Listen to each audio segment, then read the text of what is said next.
Good morning, everyone. It's Tech for Senior. It's August the 15th. It is, we are in episode 125.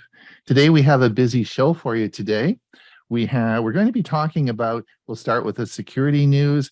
Then we are going to talk about image background remover, home entertainment, immersive reader, adjusting your audio in Chrome, and we'll have music outro with Ray. If you are watching this on a YouTube replay, welcome and thanks for being there. If you are watching this as one of the YouTube shorts, just click the description and you'll find the link to the show. Today on the premiere, today at 1/2 on our premiere show, or our premiere video, we have 3 selections. Dewey is going to talk about smartwatches. Lots in the news lately about smartwatches. Hewie's going to talk about what is a podcast. And as you know, we now podcast out our show, our Thursday show. So Hewie's going to tell us all about podcasts. In fact, I think this is a three-part series that he's going to be doing. So that should, so look forward to that. And I'm going to tell you all about swollen batteries on your phone. Should you care? How do you manage them? Is it an urgent issue? That will be the cell phone swollen battery. All those three episodes will be on our premiere service today. And that will be, of course, at 1/2. And I will put a link in the chat for you, and those of you who had our Saturday newsletter will realize that it was there as well. For those, again, we run 2 shows, and this, of course, is our Monday show, which goes out and you're all in our Zoom meeting. There's about 80 of you today in our Zoom meeting. Thank you so much for coming. We also have a Thursday show, a very popular Thursday show. And this week on Thursday, Bill James is going to join us and talk about, of course, is going to talk about gadgets. But we're also going to talk about, are your television devices, your smart TVs safe? Or are they secure?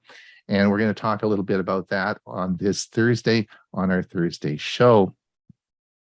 And that show, of course, will be podcasted out.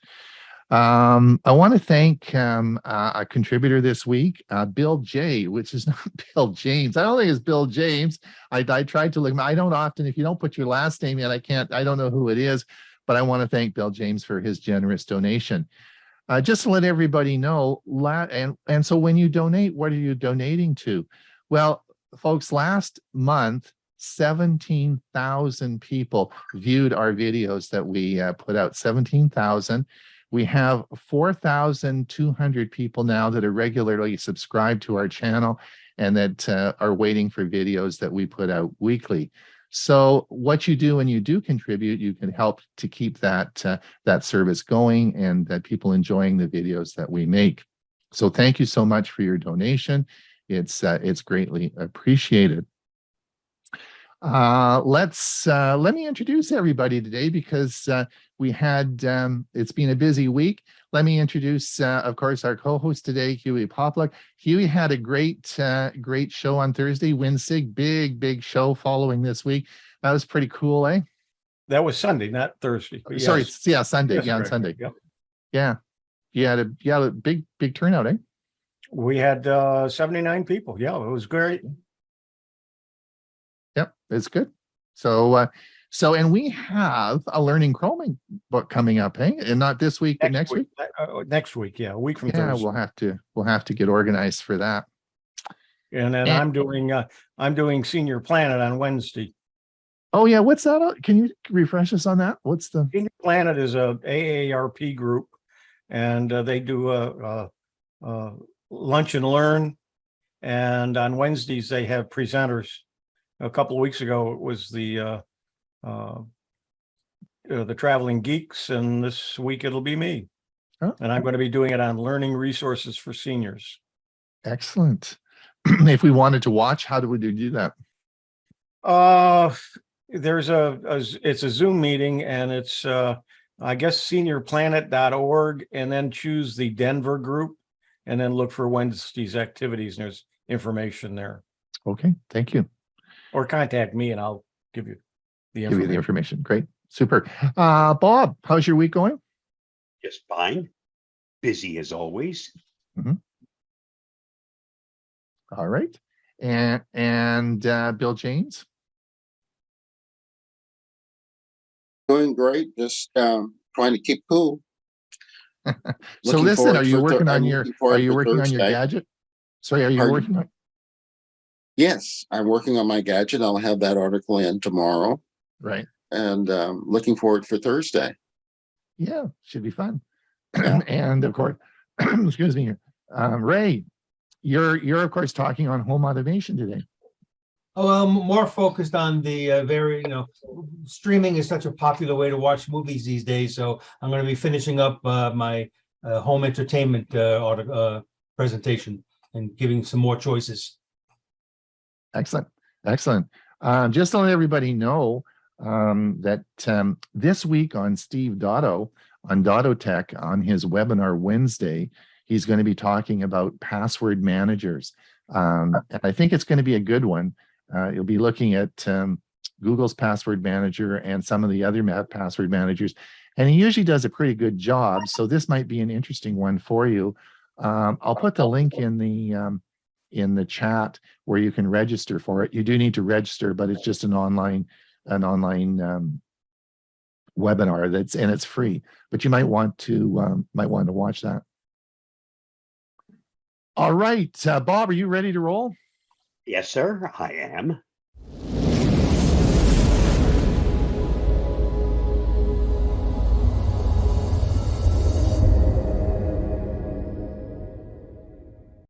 Here is the Avast Security News Roundup for the week ending August 12th, 2022.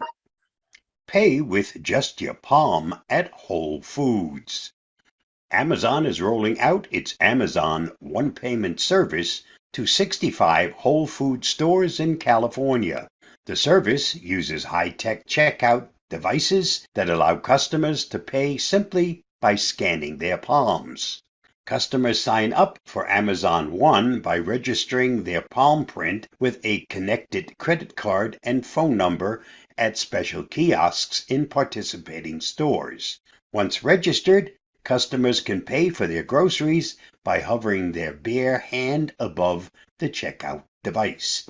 The Amazon One rollout is part of the company's campaign to make it easier and faster for customers to pay, such as with Amazon's Just Walk Out Tech. For more on this story, see The Verge. Tech support scams are everywhere. Technical support scams continue to fool users into thinking they've connected with a well-intentioned cybersecurity expert that will fix their system when in reality they are paying a scammer to poke around in their files and possibly inject malware. Usually the scam begins with a pop-up window falsely informing the user there is a problem and providing a phone number for support. If the user calls the number, the scammer answers and uses social engineering to persuade the user to grant remote access to their computer. The user then watches as the scammer runs various commands and proclaims the computer fixed. The scammer then leads the user to a payment page where the usual fee is about $300. In worst-case scenarios, the scammers also download malware into the user's systems. To learn more, see Tech Republic. WhatsApp adds more privacy features. This week, WhatsApp announced it will soon be adding 2 new privacy features: the ability to leave a group chat without the entire chat being notified, and the ability to control one's online status. When a user opts out of a WhatsApp group chat currently, everybody in the group gets the notification. But with the new change, only the admin of the group will get the message about the user's departure. The other change addresses the privacy problem of all family and friends being alerted when a user engages with the app. The new feature will allow users to select who can and cannot see when they are online. Go to ZDNet for more on these features. Emergency alert system flaws could allow fake national bulletins. The U.S. Department of Homeland Security has warned of critical security vulnerabilities in the devices used by state authorities to send out national alerts. To prevent malicious actors from compromising the system, the department did not share details, but it did report that there are multiple flaws in the emergency alert system encoder-decoder devices. If left unpatched, malicious actors could issue fraudulent emergency alerts on national TV, radio, and cable networks. The issue is expected to be publicized and discussed at this month's DEF CON conference in Las Vegas. For more, see the Hacker News. Tesla collects big data from all drivers. According to the Netherlands Forensic Institute, Tesla vehicles collect more data than any other automotive brand. They keep gateway logs, which include data on seatbelts, autopilot's cruise control settings, and whether the driver's hands were on the steering wheel or not. This data can also include the VIN, and it is uploaded periodically to Tesla. In addition, while most vehicles have event data records that collect speed, acceleration, brake use, steering input, and automatic brake and stability controls, Tesla makes a permanent record of this data on an SD card stored in the car's infotainment computer. See the report at IEEE Spectrum for more. Fake Elon Musk Tesla coin cryptocurrency investment scam costs victim at least $250. The Facebook ads used in this threat redirect potential victims to a site designed to look like a local news site, depending on where the victim is accessing the site from. The article displayed on the site describes a cryptocurrency platform launched by Tesla known as Tesla Coin. Localized versions of the article refer to these as Bitty Codes or Bitcode Prime to help families get rich. At the bottom of the page is a web form requesting site visitors to enter their name, email address, and phone number in order to register for the platform. The victim receives an email from a bot sparking a conversation in the victim's language. Read more at the link listed. Data router hijacking. Why would Russia redirect Apple's traffic? Nation-states and financially motivated attackers can exploit the trusting nature of World Wide Web data router, the Border Gateway Protocol, to gather intelligence or steal funds, experts say. Data from the mutually agreed norms for routing security and initiative for reducing routing threats suggests that for 12 hours last month, the network traffic Apple customers use to access the company's services was redirected to Rostelecom, which is Russia's state-owned telecommunications company. While Manners researchers noted there was no information on whether any data was stolen or services affected, the incident would suggest a BGP hijacking if the traffic were rerouted on purpose. Read more at Cyber News. This week's must-read on the Avast blog. As the Internet becomes an inseparable part of childhood for most, there's no better time than back to school to talk about Internet safety and privacy. Check out our advice on how to manage your elementary school's digital milestones. Read the article at the link listed. If you find this video helpful, don't forget to like, share, subscribe, and get involved. And that wraps up this week's Avast Security News Roundup. Stay safe, stay secure, and I'll see you again next week. Bye-bye.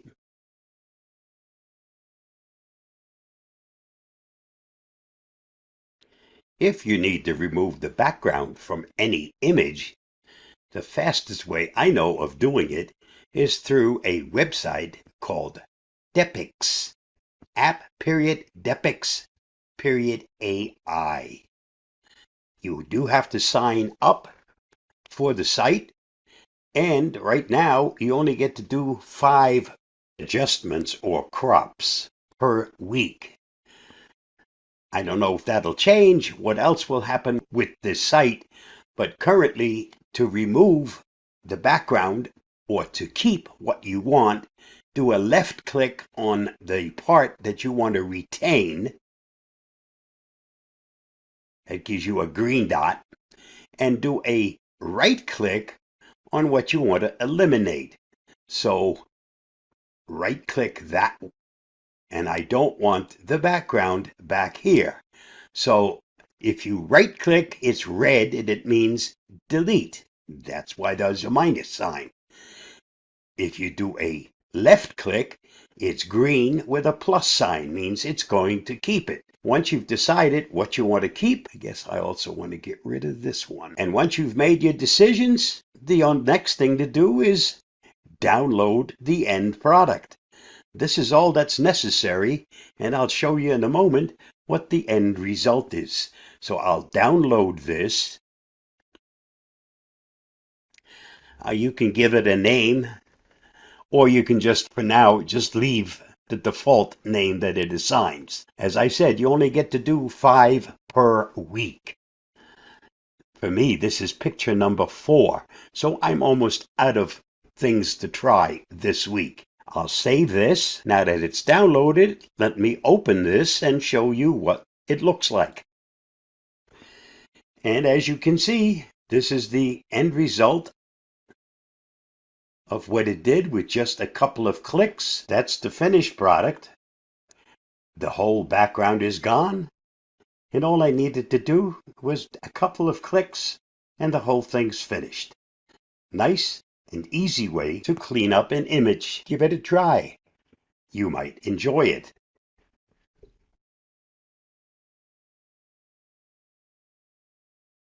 Thanks, Bob. That's good news for us. Thanks a lot.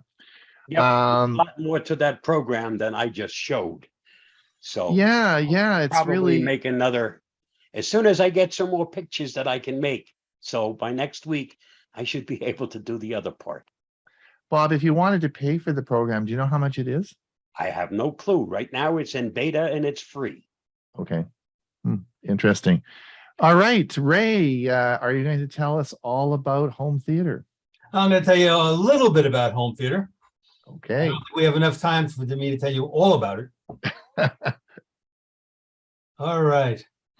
Home entertainment systems. And today's focus is going to be on the different speaker choices that we all have. It could be multiple speakers, sound bars, headphones, and something I just learned about, neck bands. So we did a poll a couple of weeks ago, and I want to give you the results of that poll. The survey allowed for multiple responses to the same question. That's why some of these don't necessarily add up, but we have a total participants of 51, so not everyone participated. But we had, as I said, more than one choice. And for watching movies at home, no surprise, streaming comes in number 1 with commercial TV pretty close behind it. And then DVDs or Blu-rays are starting to fade away now. People aren't using them as much as they used to. On the sound system used, I was actually surprised to see TV speakers be number 1 and headphones be last. TV speakers, while they're convenient and built into your TV, they are so tiny these days to go along with the new type TVs that they just don't give you the same sound that other choices might. Okay, so the important component in a home theater setup is the speakers. Why? Well, no matter how many bells and whistles your other components have, it is the sound from your speakers that is ultimately heard. My suggestions are always buy from a recognized name, preferably a company whose primary business is with speakers or at least the audio field. And then if you need to cut your budget for a home entertainment system, let downgrading your speaker choice be the last step. And if you can't afford or don't have the room for a 5.1 setup, consider a quality soundbar with a subwoofer. So this is the audio video receiver with multiple speakers. You have your subwoofer, your two front speakers, 2 surround speakers, a center channel, quite a bit of room these will take up in your home center, but this is the best choice for the best sound. Now there's pros and cons with multiple speakers. The pros gives you the fullest sound reproduction as separate speakers for surround, meaning the front and back, as well as dialogue, the center, and the all-important bass subwoofer. And you have the ability to tweak each speaker in the audio video setup with the sound up you want to hear. As an example, in my case, I've really boosted the center speaker because sometimes I'm having a little bit difficulty hearing the dialogue. That has improved it. And then audio video receivers typically come with a program to help with the speaker placement setup, where they help you actually the best positions in your room for the speakers to be set up as.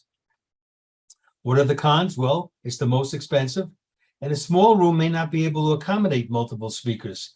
And if they are placed too close to each other, they may not reproduce the sound that you intended. So what do you get when you're buying multiple speakers? So you can start with something on the low end here. For under $100, Polk provides 2 theater bookshelf style. So this won't give you surround, but it'll certainly improve the speakers that are built into a TV. And what I always look for when I'm looking at Amazon is what other people think. And here we got 4.5 out of 5 rating from over 460 users. These are excellent starters as they can be used as rear speakers in the future setup if you decide to expand. And you can use these either on a bookshelf or wall mount. You want to move up then, Klipsch has a black reference. That's the 5.1 surround system. Again, 4.7. And this gives you the 4 front and rear speakers. They're all the same small size, so they can be easily placed. And then the smaller size wireless subwoofer that's wireless, so it does not require much floor space and no wires going to it. And you really want to spend some money. This is a system I had, in fact, a company I had never heard of before. It's called for $875, Fluence Elite High Definition. They give you 2 floor standing speakers, 2 rear, a center, and a 10-inch powered subwoofer. Now, Fluence is a relatively new Canadian company, but I've read the reviews and they're all very, very positive, and certainly by people who understand better than I ever will what goes into making high quality speakers. So you can see the range of prices there. It really depends how much you want to spend for this kind of setup. Then we come to sound bars, and these have become very, very popular. So pros, they utilize a small amount of space, typically placed directly below the front of the TV, where it houses several small speakers and an amplifier. And then the typical connection between the TV and soundbar uses the easy-to-use HDMI cable. Multiple connections allow for also attaching other devices, such as a Blu-ray player or a game console. And more expensive units can include a separate subwoofer or built-in Atmos speakers. Remember, the Atmos speakers are the new height speakers. The negatives or the cons, is an example why they provide a virtual surround sound. With no speakers behind you, they really cannot produce true surround sound, or what a 5.1 setup will give you. And here's what you get when you're buying a soundbar. For about $80, Vizio has a 2.0 home theater soundbar with Bluetooth from Amazon. So 4.5 out of 5 ratings. Excellent starter as an improvement over the TV speakers for a relatively low price. For about $150, Samsung has a soundbar that includes a separate subwoofer that's connected by Bluetooth. And again, the subwoofer and the soundbar are connected wirelessly, so you have no wires going to and from them, no unsightly wires. And Polk Audio, a major name in the speaker business, has the ultra slim TV soundbar with the subwoofer. This wireless with 5 built-in speakers and also includes the Dolby Digital decoding that most of the newer movies have. And then we come to wireless headphones for TV watching. Pros, the ability to watch TV as loud as you like without disturbing others, particularly useful for those of us that are starting to have some hearing loss. And the transmitter-based system is paired with the headset right out of the box. So unlike Bluetooth, there's no need to pair every time you use it. And it can be set up where audio plays through both the headphones and the TV speakers. So if you have one person in the room that doesn't want to have headphones and another person does, there's the answer. The negative is, health professionals warn against listening volumes exceeding 90 decibels, so you want to be careful there. And then there's different kinds of headphones, so typically you'll need to choose between those that enhance the dialogue compared to those that create the immersive multi-channel sound. And here's when you buy headphones.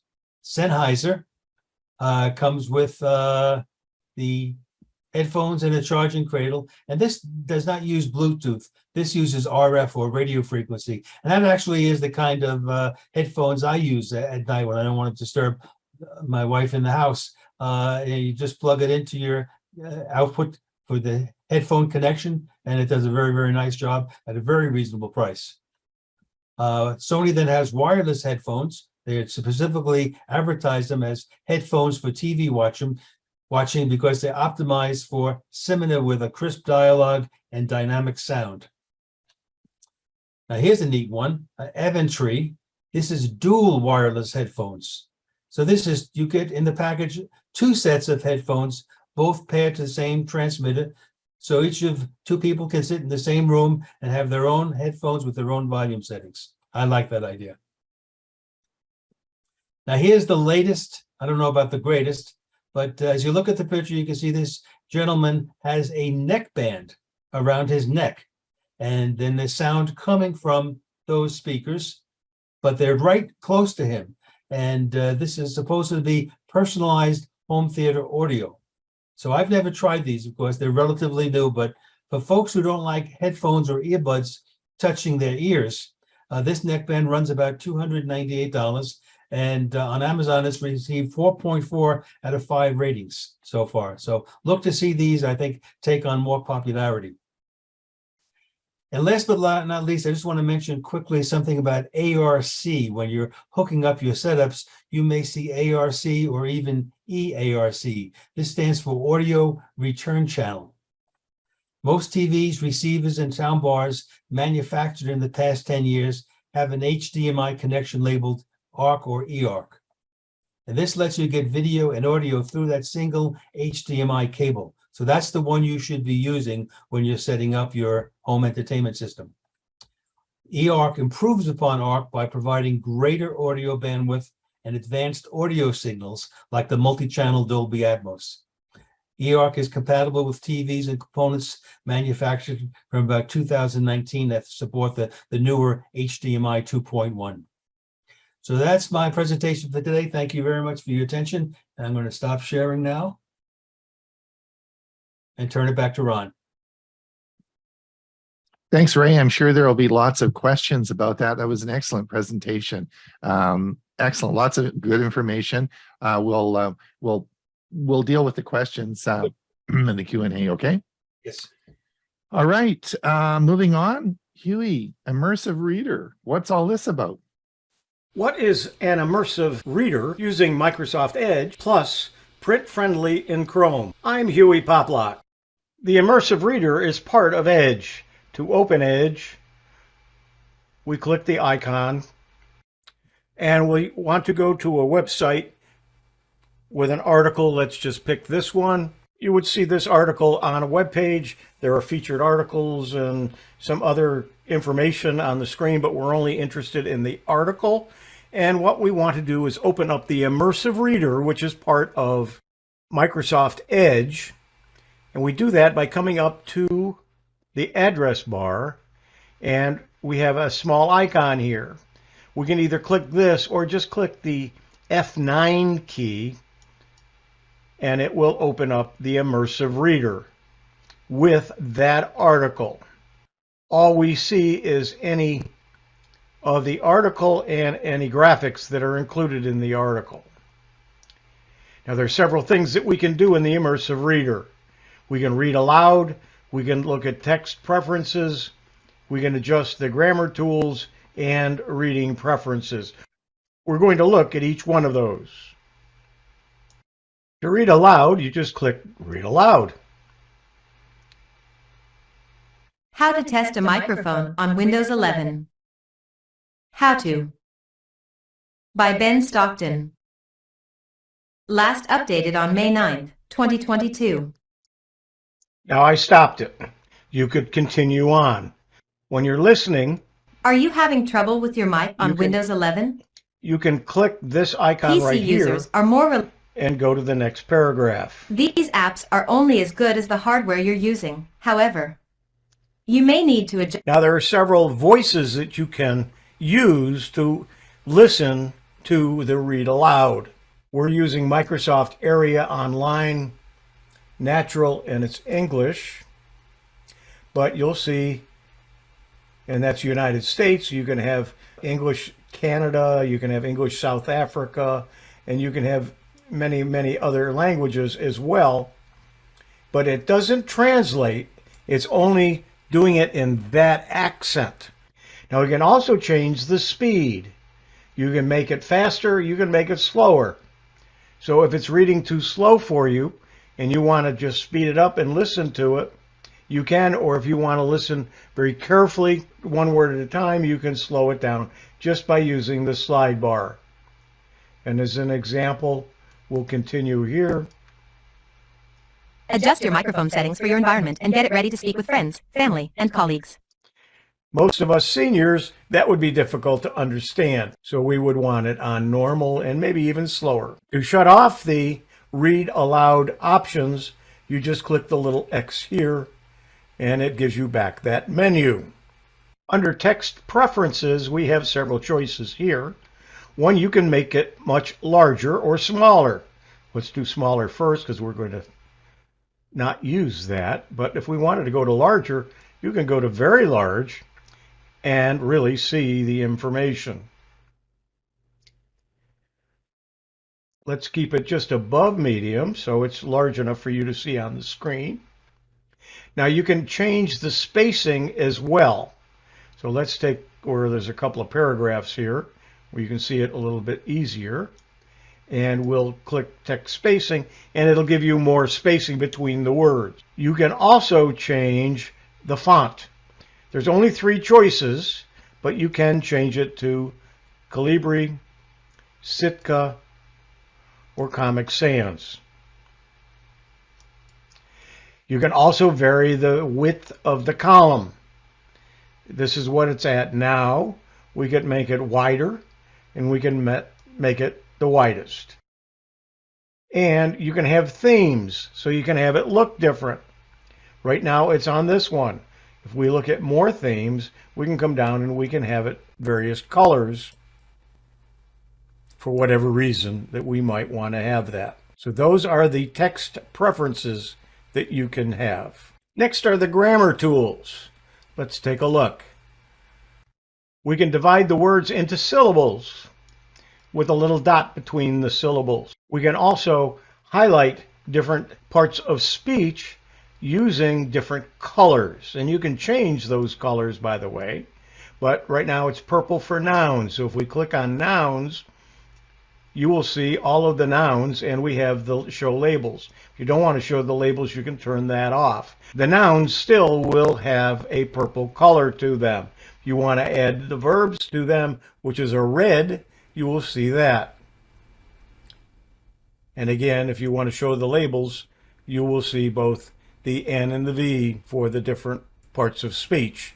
You can also add adjectives and adverbs. The immersive reader reading preferences gives you some line focus, for instance. If you turn that on, you will see one line at a time. You can change that to 3 lines. Let's move that down so you can see what we're talking about, or 5 lines. There's also something called a picture dictionary. If it's turned on, and in this case it is, you can come down and look at different words, and when you do, you'll see like a magic wand. When you click that wand, it'll show you a meaning of the word in picture form. So as we come down to something else, like mic, it'll show you a picture of a mic. A radio, you'll see a picture of a radio.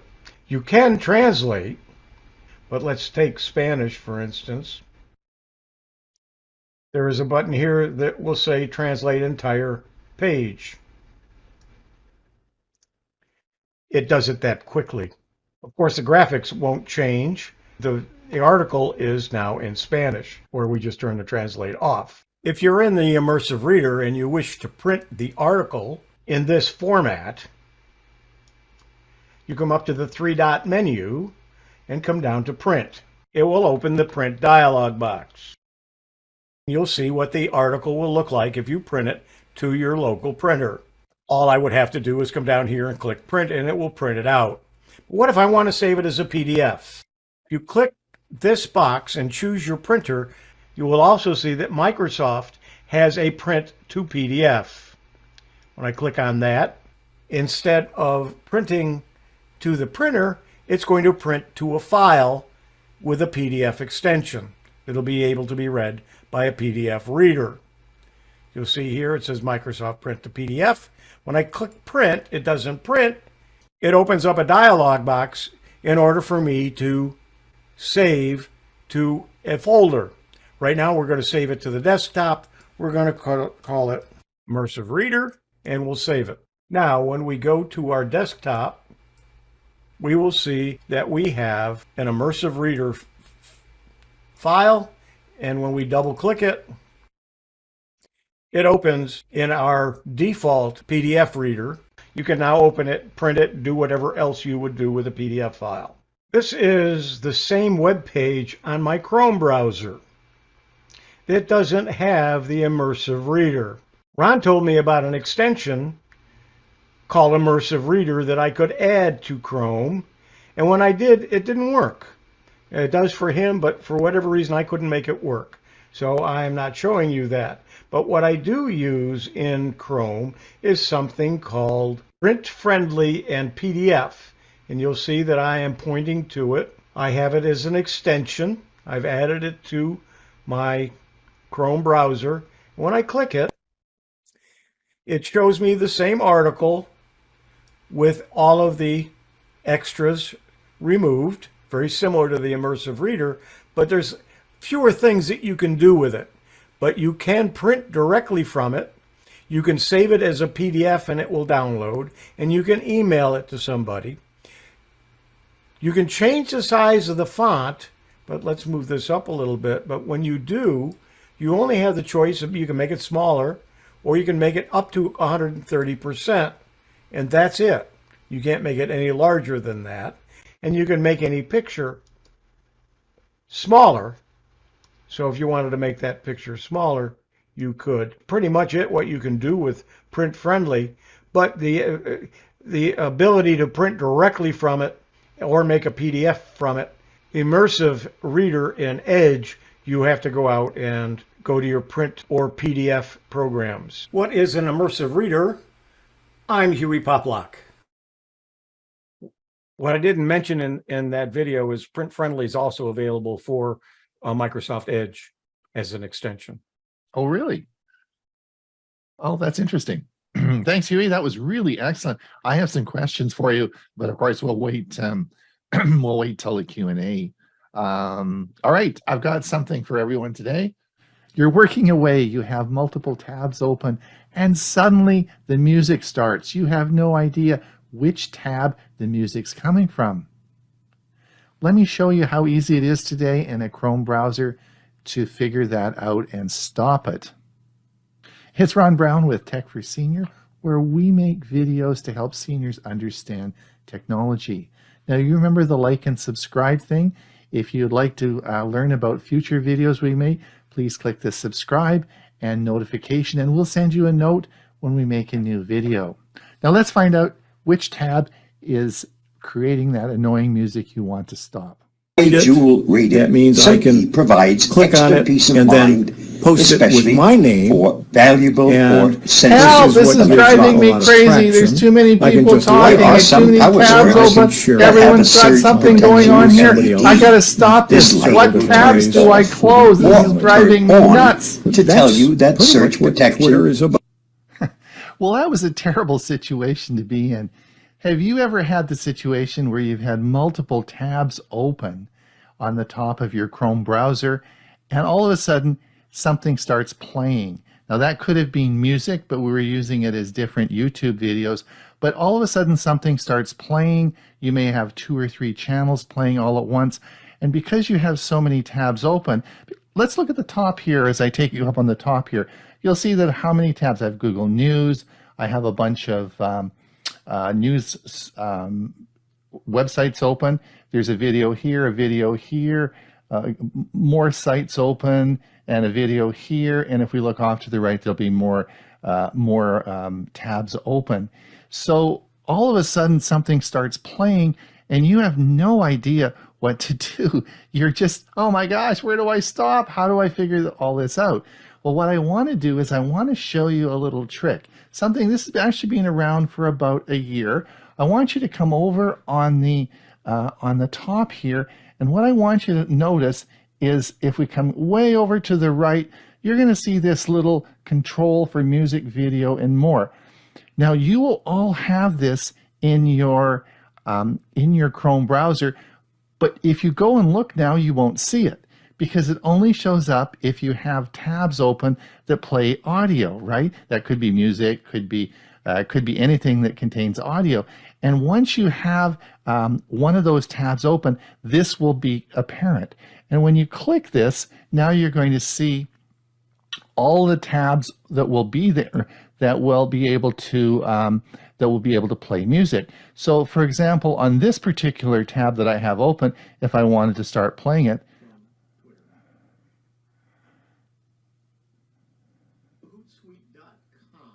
and there we have Hewie playing. If we come down here, I can open this one, and there we have Bob playing.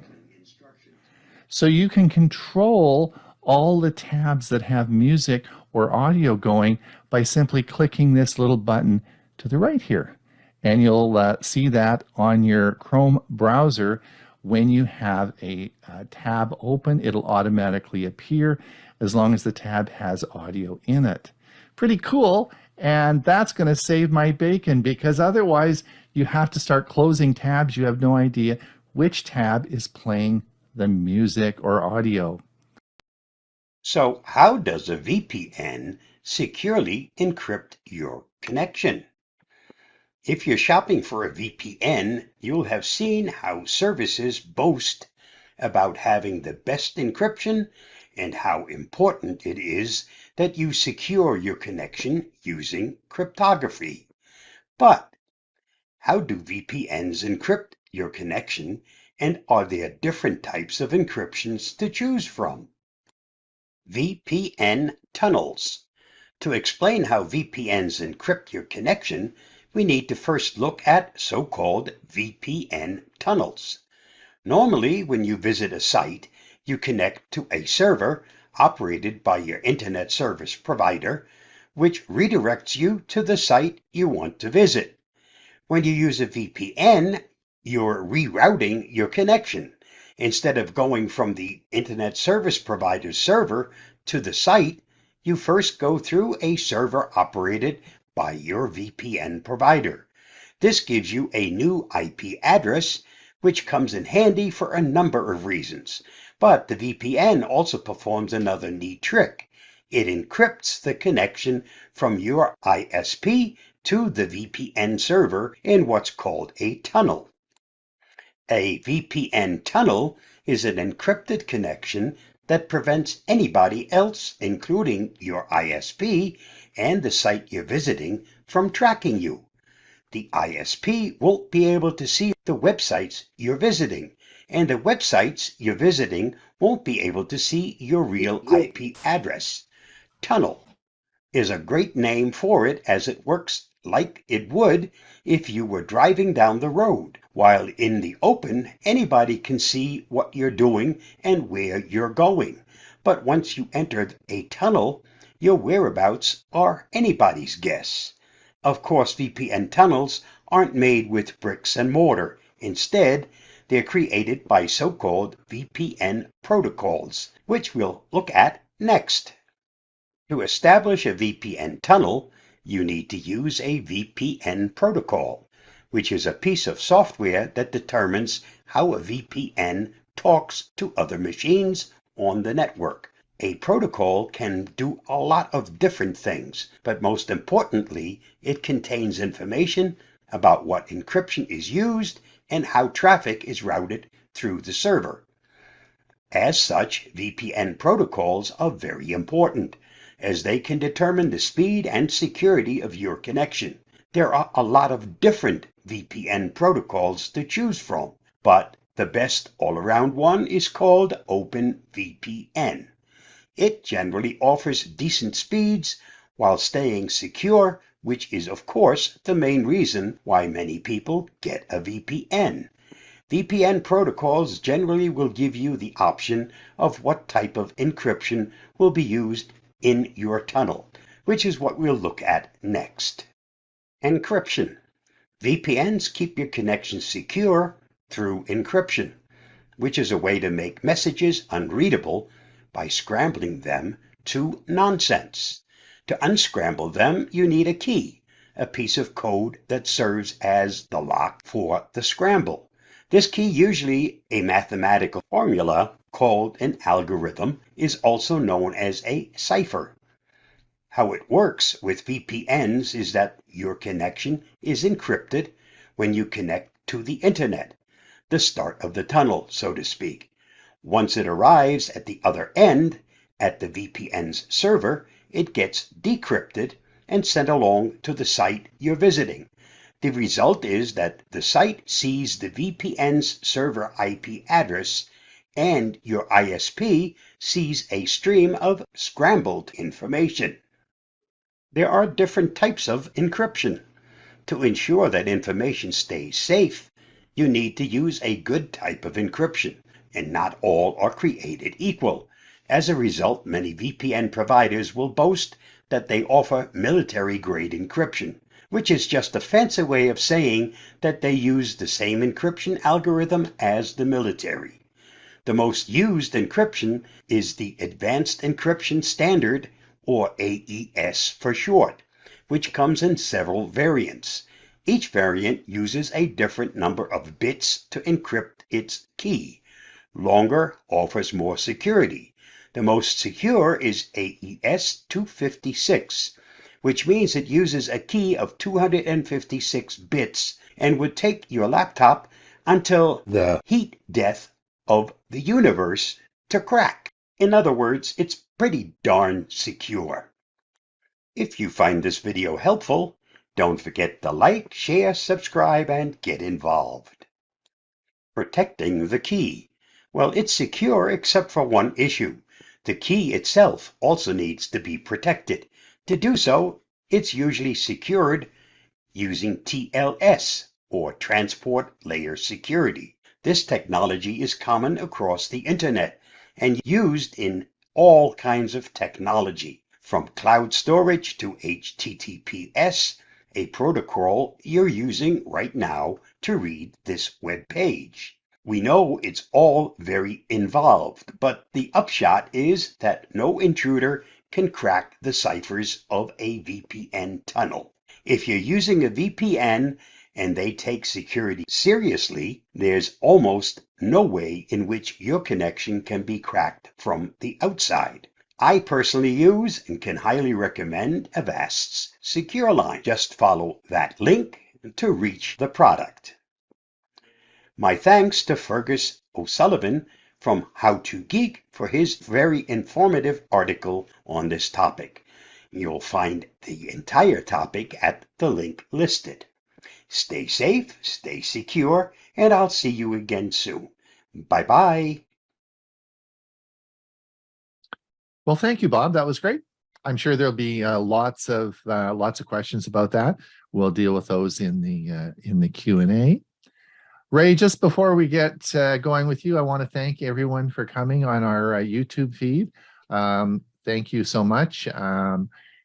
Don't forget, the premiere video will be played at ℏ I've put the link in the chat for you. And certainly don't forget, on Thursday, we have our show on Thursday. Until then, we'll see everyone on our YouTube service next week, same time, same place. All right, Ray, take it away.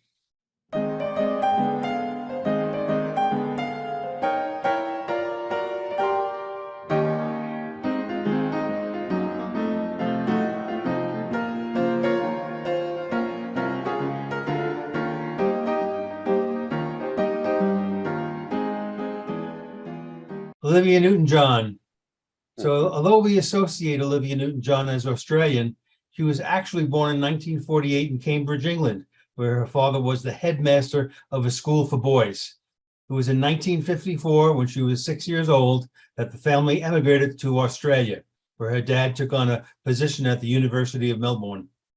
She moved back to Britain to pursue a musical career and had limited success until 1971, with the release in England of her first solo album, with the title track being Bob Dylan's If Not For You. As a single, this became a top 10 hit in the UK, as well as reaching into the US pop charts. Her first full-length album in the US was released in 1973, generating the hit song Let Me Be There, which became a huge hit on the country charts, winning the Grammy Award for Best Female Country Vocal Performance. By the latter part of the 1970s, Newton-John moved from country to establish herself as a pop singer. Now, perhaps what introduced most Americans to her was in 1978, when she starred as a teenager Sandy in the movie version of the popular Broadway musical Grease, with co-star John Travolta. Now, here's a little bit of trivia. During the filming, Travolta was 22 years of age, and Newton-John was 28 years old, playing a teenager. The movie generated 3 huge hit singles, including You're the One That I Want, which reached #1 in both America and Britain, spending multiple weeks at the top chart position. By the mid-1980s, Olivia Newton-John had married and gave birth to her only child, a daughter named Chloe, with her focus now devoted to her family and other business. In 1992, she was diagnosed with breast cancer and received treatment for the disease, which at the time was considered successful. From then on, she pursued various charity works, many related to cancer. A return to music performing took place from 2012 to 2017, as she actively did concert tours and even had a residency at the Flamingo, Las Vegas. But in May 2017, it was announced that her breast cancer had returned and progressed to stage 4. She died a week ago today at the age of 73 at her home in California. Today's clip shows various scenes from the Grease movie, while a second link below that I'm going to put in the chat box later has the 2 stars, including Travolta, performing in a scene from 2002 during a Grease DVD release party. Did that bring back some memories? Sure does. Wow. Well, excuse me. Well done, Ray. That I can't believe the age difference there. Olivia Newton-John looks like she's 19. 28 years old. Imagine that.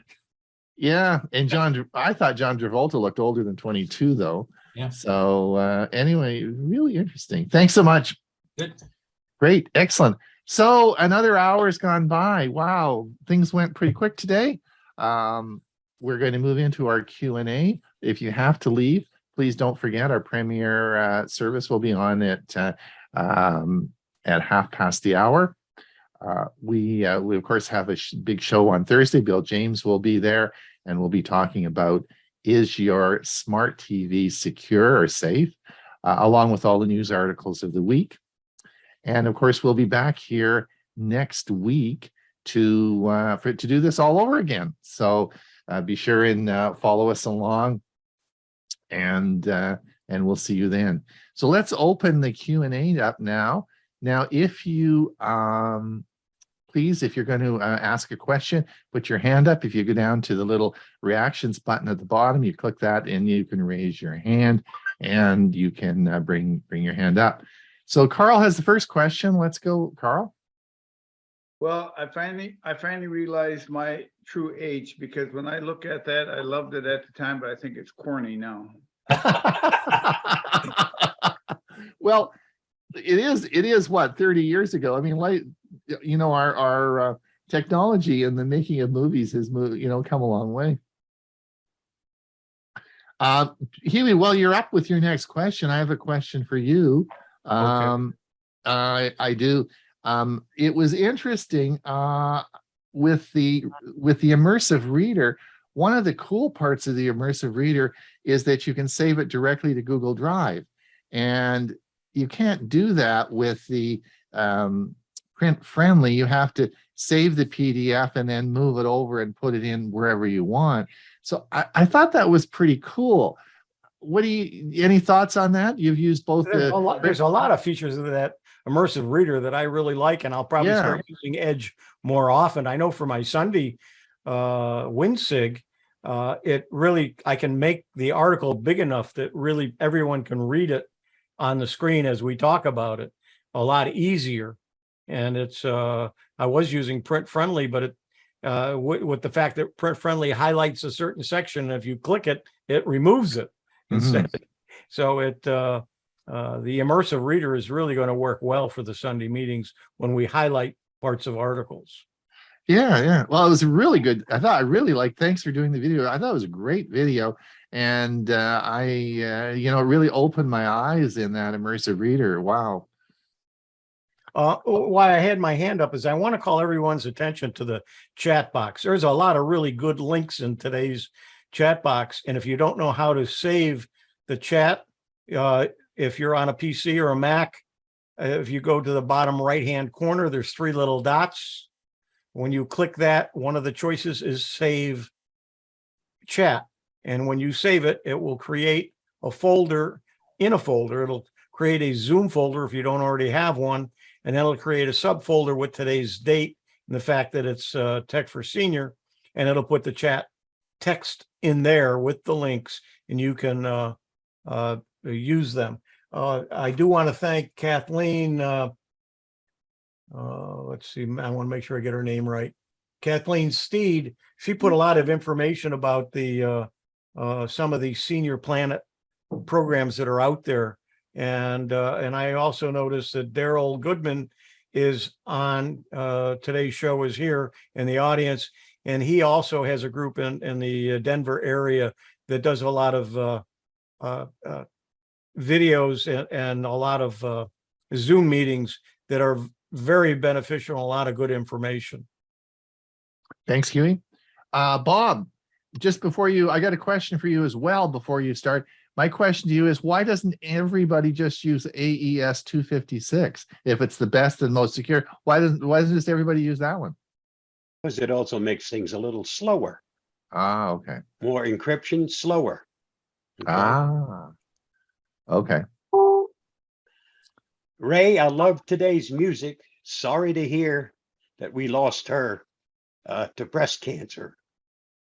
I lost my mom the same way. Wow. And my wife was diagnosed in '86 with breast cancer. Thank God she's still here. So It's a horrible, horrible disease. Yes. Yep. Drew, go ahead. Good morning, everybody, or afternoon. My question or comment is regard to Bob's VPN talk. And some of the VPNs are Windows only, and some of them are cross-platform. And I just wanted to speak to the fact that if you have a product similar to either ExpressVPN or NordVPN, they're the top 2 providers internationally, and they offer products that work across all platforms, whether you be on Linux or Windows or Android or Mac. And they are also starting to compete with each other to add additional features above and beyond just encrypting your data. They're both started offering free password managers with their products to encourage people to choose their product. And the product that I use, NordVPN, has also started adding encryption and ad removal technologies and virus removal technologies, and even a product that they call mesh networking, which allows your devices to communicate with each other over secured VPN. So if you have your cell phone and you're out and about, your cell phone can directly over a private and secured network access your Windows computers in your home that are also running the secure VPN. They call this their mesh networking feature, and it enables all of your devices, whether they be your Fire Stick or your computer or your game console, to establish a private network amongst all of your devices only, so that nobody can see them and they're securely encrypted. So if you're anywhere, whether you be on your cell phone, you can access any files or folders on your PC without using remote control or any other options. That kind of helps for what we're going to be talking about on Thursday.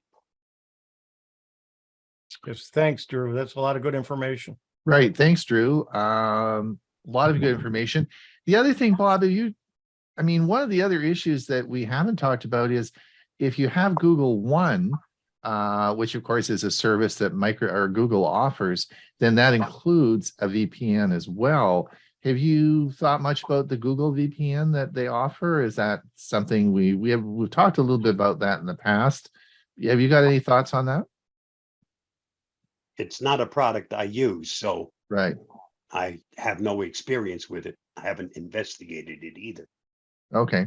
It is, you can just turn it, it's particularly on your on my phone. I just can turn that on or off and use the VPN. It's available, of course, on a Chromebook and also on your PC, and it comes free of charge if you have Google One, which is their service if you want extra storage space, or it's a commercial service they offer for cloud storage, but it also adds a lot of other features. We've talked about that a lot in the past. All right. Well, because it is available, and so there are lots of options. But Drew, NordVPN certainly gets a lot of PR now, a lot of press, and a lot of sponsorship as well. I take advantage of their ad blocking features in Windows and especially on Android. If you run their VPN protection on Android, it has the unique ability to go into programs that are advertising supported and suppress some of that advertising. So when I go into Google News, for example, and I open up an article, all of the places in the articles where there would otherwise be an ad is just a blank space. Mm-hmm. And that is helpful too. That's one of their additional features that they offer above and beyond just being a VPN. Drew, have you had any problems like when you log into your bank or any of the secure services that you log into? Do you turn your VPN off, or has there been any problem with it not knowing who you are? I have several banking institutions that I deal with, and none of them provide a problem other than Bank of America. Bank of America seems to have blacklisted a bunch of my VPN's router addresses. And the company keeps providing a list of valid VPN servers that currently work, but 99% of the time I disable the VPN for Bank of America. But for Chase Bank and Synchrony Bank and some of the others, no, I leave the VPN running. And what about like your Google account or MailChimp or any of the other things that you might have two-factor authentication on, and they might, do they any hassles were getting into other things that didn't have a secure login? I have two-factor authentication in a number of different places, on Google, on Microsoft, my backup service. It doesn't impose any problems for two-factor authentication. Good. Well, that's good news. And you use NordVPN? I use NordVPN, right? And they give you up to 5 devices to support simultaneously in your account. And they also offer the option of scanning your email address in the dark web and they actually once reported to me that they found my email address in the dark web, and it turned out to be my sister had signed up for one of these punch bowl advertising things for parties where they send out invitations to everybody, and where you get like a little envelope in the mail.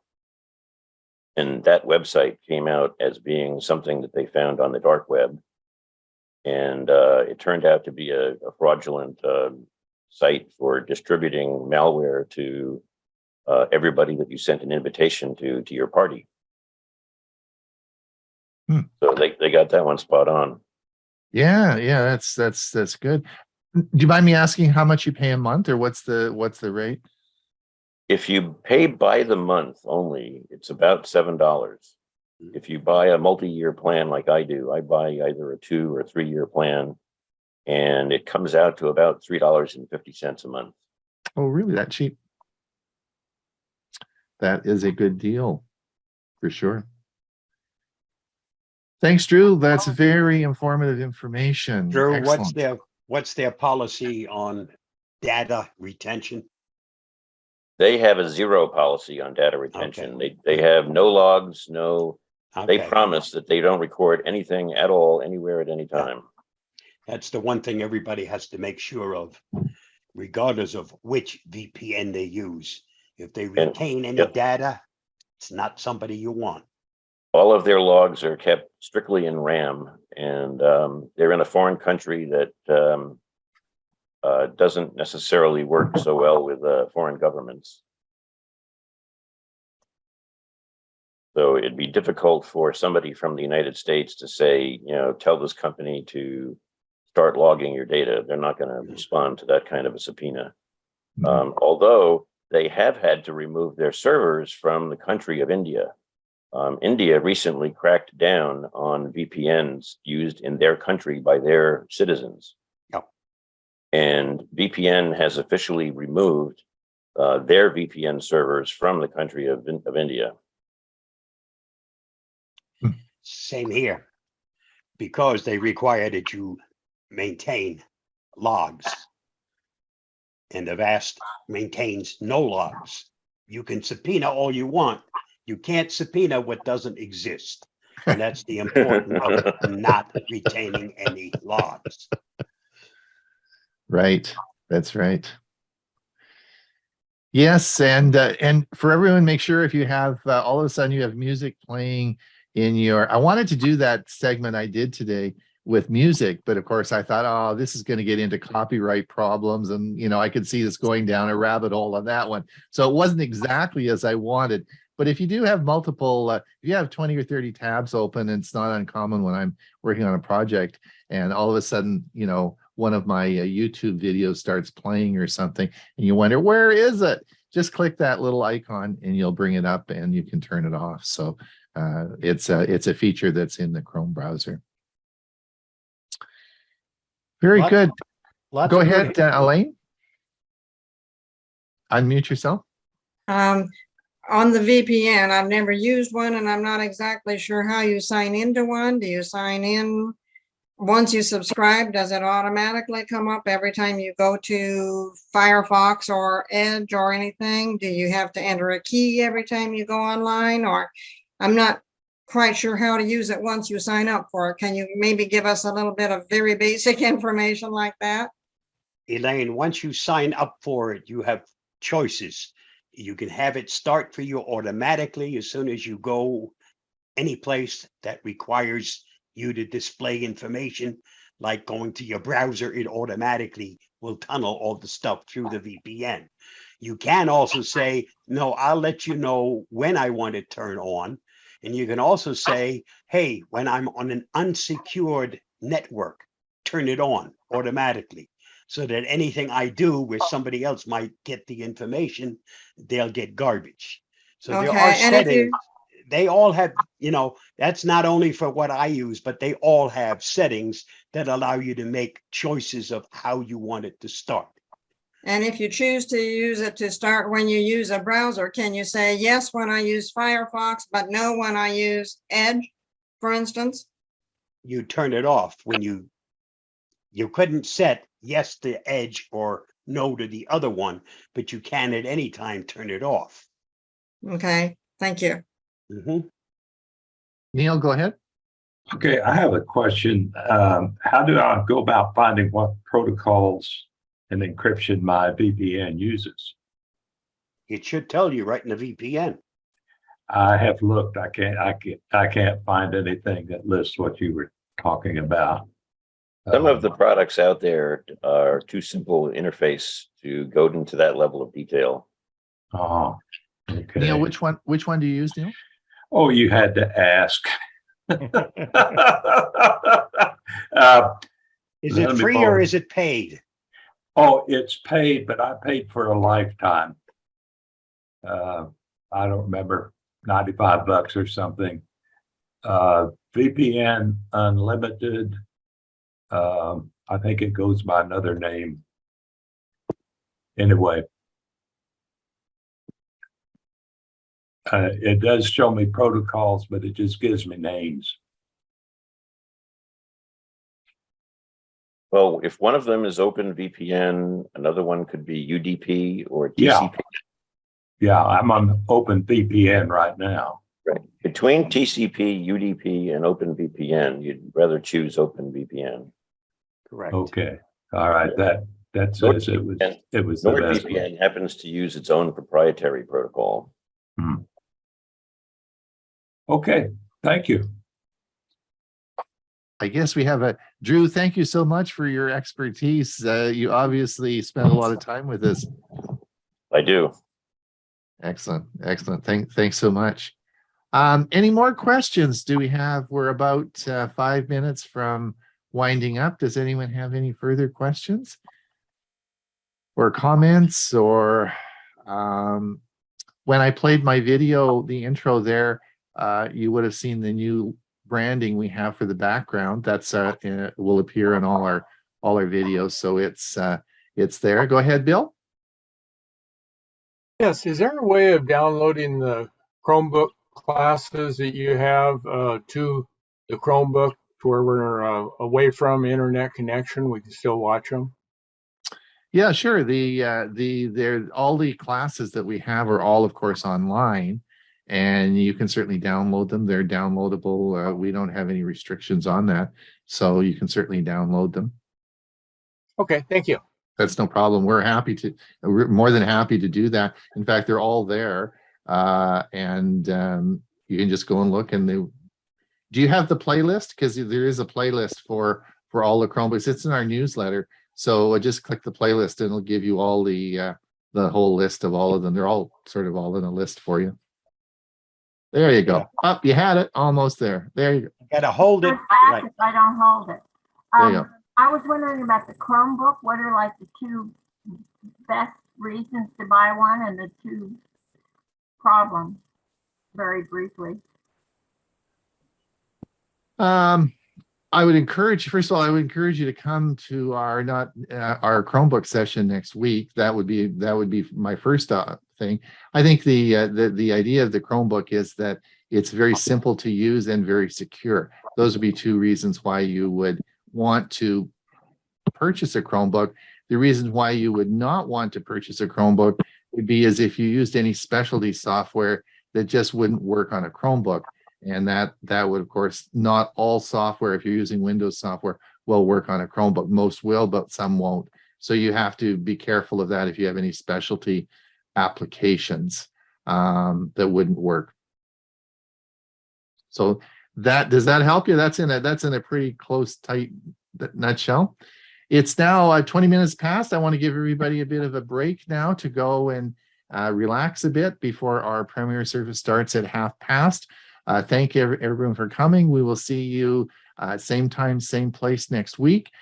And if you want, you can watch our Thursday show, which will be this Thursday. And it is not a Zoom meeting, but it's broadcast out on StreamYard. So it broadcasts to our YouTube page or our Facebook page. Thank you, everyone, for coming. Thank you, everyone, for participating today. Thank you. It was a great show. I learned a lot myself. Look forward to next week. We'll see everyone at that time. Goodbye now. Bye, everybody.